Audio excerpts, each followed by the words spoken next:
Welcome to the Sharp Mind Show, episode 18. I'm Nate, the FitfutureMD, your host. Make sure you shop. Make sure you shop at instersale.com. Pick you up a cool inspirational t-shirt because I started from the bottom. I got nothing to lose. Right? So, biggest story of the day is Fed to cut rates, quarter point. We got 4 to 4.25% interest rate.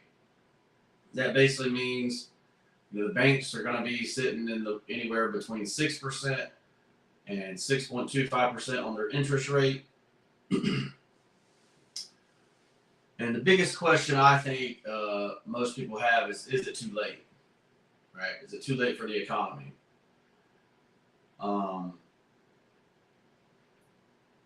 And so if you really think about this, you really look into it, we're at a high inflation level. And that doesn't mean the economy is growing. That means just things are more expensive, right? We've all known, like, especially if you're in the middle class, and lower, we've all known that the economy has been stagnant for a while, like at least a year, right? You had your COVID peaks, and especially in my area, right? You had your peaks, and now, people are still making the money, but the number of things that sold this year are a lot different, right? But it looks like revenue's, higher, even though margins are cut. So you look at a company like Ford, their margins are like 7% right now. Like, that's definitely not sustainable, right? And there's companies all across the board like that. They're just getting squeezed by inflation, right? So is this rate cut too late to save the economy? It's not too late to save the economy, but we are definitely headed to recession, like official recession, right? And I would say official recession is just 2 quarters with decreasing GDP, right? And usually when the Fed starts cutting rates, 9 months after they cut rates, you are in a recession, right? So whatever date that is, so June, so summer next year, you'll be officially, in a recession, right? And it'll be retroactive, like when they say, oh, we were in a recession, right? Because they don't say you're in a recession when you're actually in the recession. But, so, what does this mean for stocks? What does this mean for real estate? What does this mean for,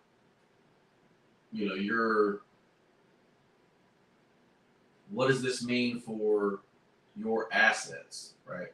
So this means your assets are going to be decreasing in value, right? So if you think of it as a graph that goes like this, right? We were here, and now that they've cut interest rates, we're basically here, right? So we're going to be going here. And so what they want to happen is to kind of do this, right? And then basically the idea is that the economy goes into what's called stagflation, right? Where we're not actually growing, but we're not losing anything, right? Basically, AI keeps the production high, but takes away how much it costs to actually, produce things, right? So whereas teams used to be teams of 5 or 6 people, it's going to be 1 to 2 people, and then a group of AI, what they call AI agents, doing the work, right?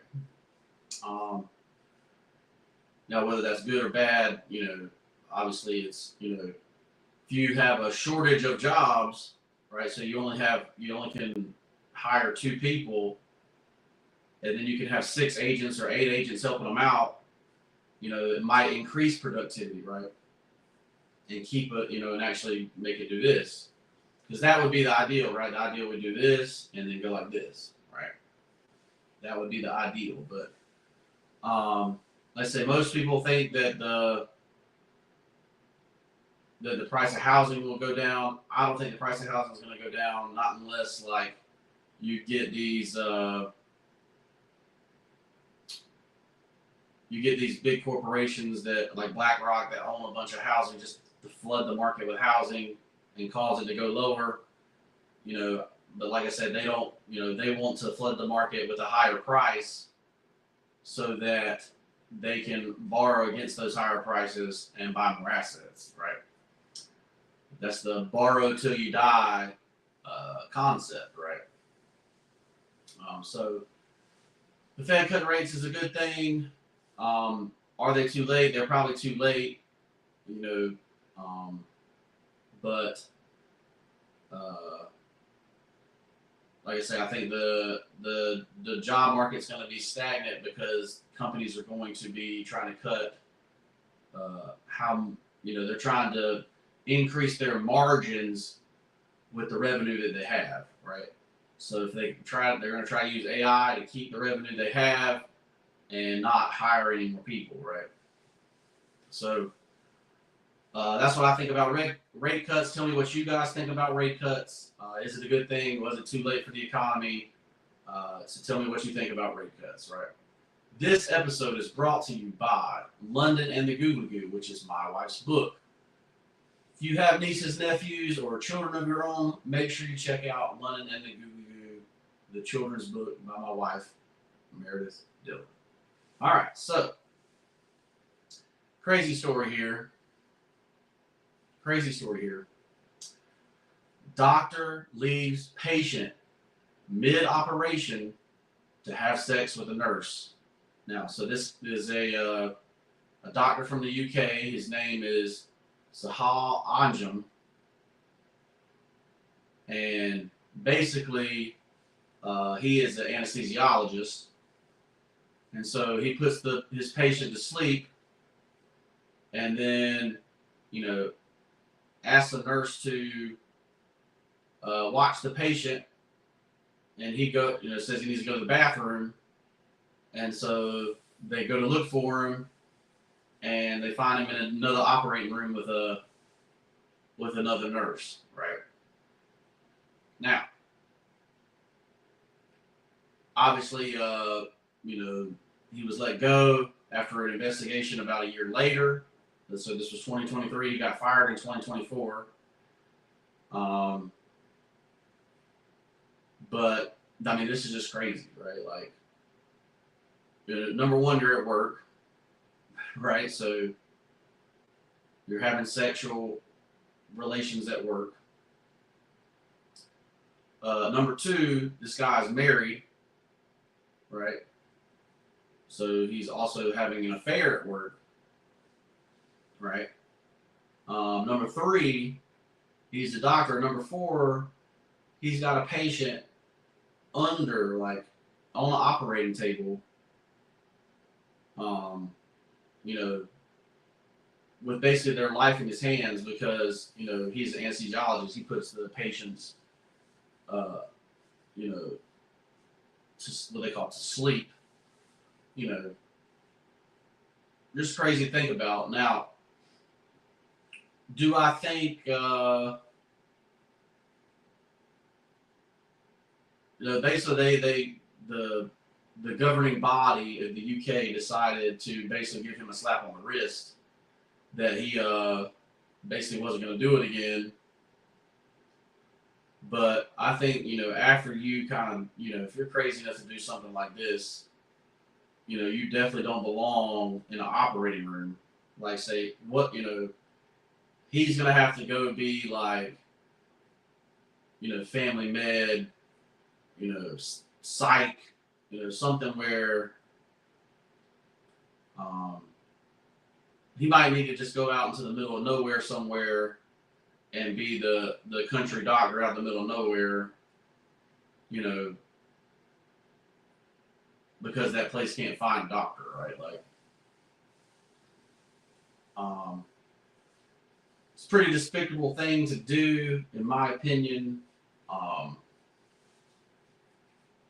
like I say, if you want to do something like that, like do it in between surgeries at least. Like you know, like it just doesn't make any sense to me to do it in the middle of an operation, right? Like, let me know what you guys think in the comments below. Like, this is a crazy story to me. Like, what would you do, like, if you found out, like, your doctor went and got some hanky-panky, you know, while you were on the operating table getting, like, a knee surgery or, you know, whatever. And what if you found out it was your wife that was on, you know, or that kind of thing? Like, let me know what you guys think in the comments below. Like, this is a crazy story to me. So, all right. So, we're going to talk about Larry Ellison, right? Larry Ellison is now the richest man in the world thanks to Oracle, right? Oracle has had a big run up. Now, there's a rumor that Oracle might be purchasing TikTok, right? Might be the actual one that purchases TikTok, right? So we're going to have the new richest man in the world getting the fastest growing, probably most used platform in the U.S., TikTok.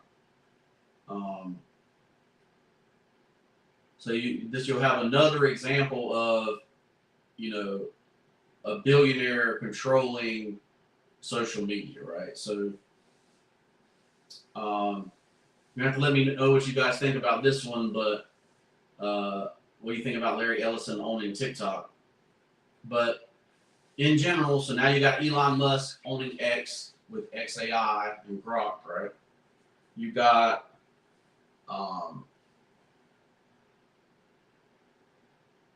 you know, Facebook, Instagram, that kind of thing.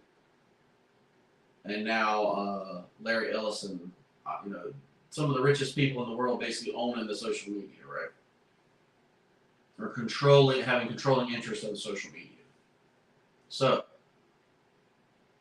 you know, Elon basically came in with the idea that you should have freedom of speech, where they were at the time censoring everyone on platforms, delisting people on platforms.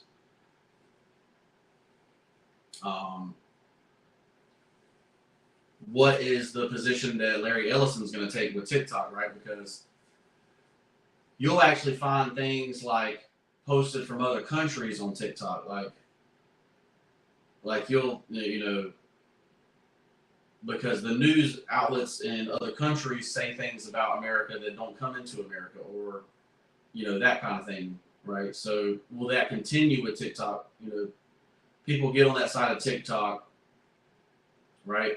TikTok is also a very you know, exponential platform, because people, you know, that don't have a big following can get 1 million views on something, right?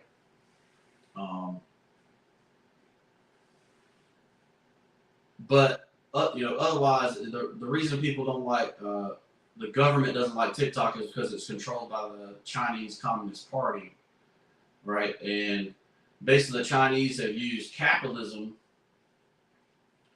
you know, let their elite talent use capitalism to increase their GDP in the country, and, you know, basically become a rival with the U.S. as far as a world power economically. So you basically don't want your rival, you know, to have inside access to your people, right? That's kind of the idea why they're trying to force the sale of TikTok away from the Chinese Communist Party, right? I think it's too late. The damage has been done on that, right? You know, they already got all your information. They already know what you think, and, you know, they've already influenced you for, I mean, I don't know, TikTok came out in like 2019 or 2020 or whenever they changed the name to TikTok.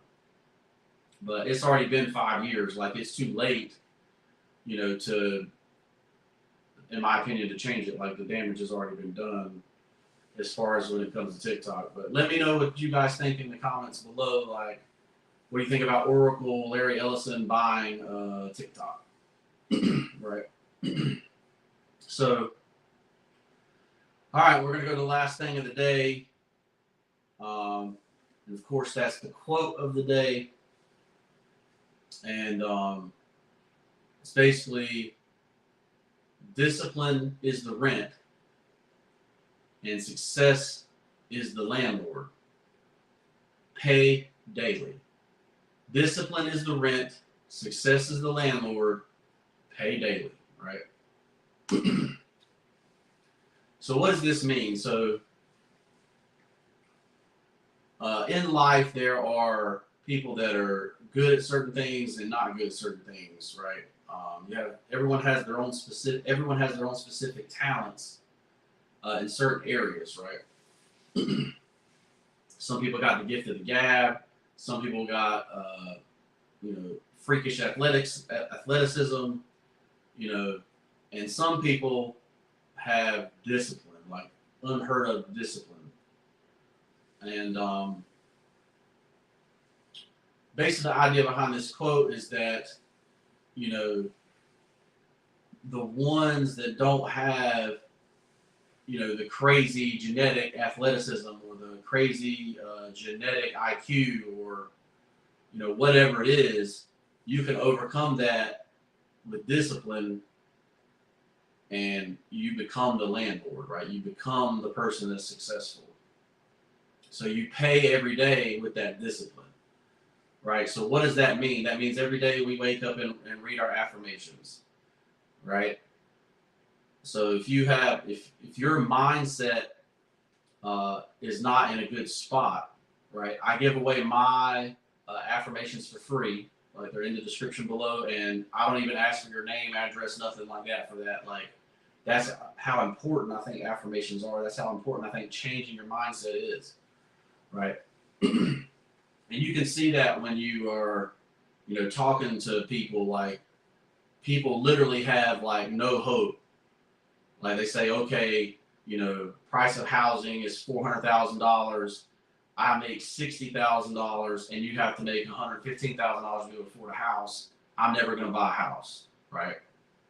Instead of saying, okay, and I took this from Dave Ramsey, right? Dave Ramsey says invest 15% of your money.